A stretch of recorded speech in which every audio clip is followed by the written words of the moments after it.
पुणे बेंगलोर महामार्गावर गोळीबार, 3 गोळ्या पाठीत झाडल्या. येडेनिप्पाणी फाट्याजवळ थरार, एकाला गंभीर दुखापत. पुणे बेंगलोर राष्ट्रीय महामार्गावरील येडेनिप्पाणी फाटा परिसरात आज शनिवार दिनांक 22 रोजी दिवसाढवळ्या गोळीबाराची धक्कादायक घटना घडली आहे.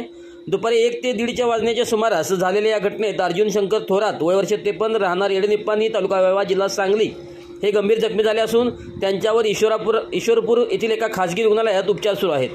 मिळालेल्या माहितीनुसार जखमी अर्जुन थोरात आणि शिवाजी जाधव उर्फ अटुलकर, वय वर्ष 75, राहणार येडेनिप्पाणी, तालुका वाळवा, हे दोघे आज दुपारी येडेनिप्पाणी फाट्याजवळ दुचाकीवरून थांबले होते.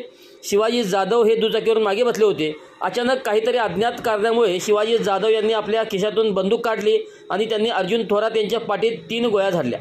या गोळीबारात 2 गोळ्या घासून गेल्या तर 1 गोळी अर्जुन थोरात यांच्या पाठीत घुसली. गोळी लागताच अर्जुन थोरात रक्ताच्या थरोळ्यात जमिनीवर कोसळले. अर्जुन यांना जखमी अवस्थेत पाहून आरोपी शिवाजी जाधव तात्काळ घटनास्थळावरून पसार झाला. गंभीर जखमी झालेल्या अर्जुन थोरात यांना तातडीने ईश्वरपूर येथील खासगी रुग्णालयात उपचारासाठी दाखल करण्यात आले. घटनेची माहिती मिळताच ईश्वरपूर पोलीस स्टेशनच्या कर्मचाऱ्यांनी रुग्णालयात धाव घेतली आणि जखमी थोरात यांचा जबाब नोंदवून घेतला. सध्या येडेनिप्पाणी फाट्याजवळील घटनास्थळी कुरप पोलिसांचा बंदोबस्त वाढवण्यात आला असून अद्याप उशिरापर्यंत पंचनामा करण्याचे काम सुरू आहे. या धक्कादायक गोळीबारामागील नेमके कारण काय याचा अधिक तपास सहाय्यक पोलीस निरीक्षक विक्रम पाटील यांच्या मार्गदर्शनाखाली पोलीस पथक करत आहे.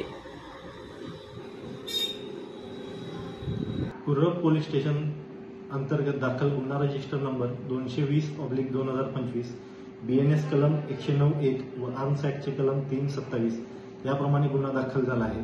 त्यामध्ये आरोपी व जखमी हे मोटरसायकलवरून दुपारी येडेनिप्पाणी फाटा येथे एकत्र आले होते. त्यानंतर अचानक आरोपी शिवाजी गणपती जाधव यांनी जे जखमी आहेत अर्जुन शंकर थोरात यांच्यावर अचानक गोळीबार केला व त्यांना जखमी केले. त्यानंतर आरोपी हे घटनास्थळावरून फरार झाले होते. जखमींना तात्काळ रुग्णालयामध्ये दाखल केले. आता जखमींची प्रकृती स्थिर आहे आणि आरोपी शिवाजी गणपती जाधव यांना पोलिसांनी ताब्यात घेतलेले आहे. पुढील तपास कुरप पोलीस स्टेशनचे इन्चार्ज API विक्रम पाटील हे करत आहेत.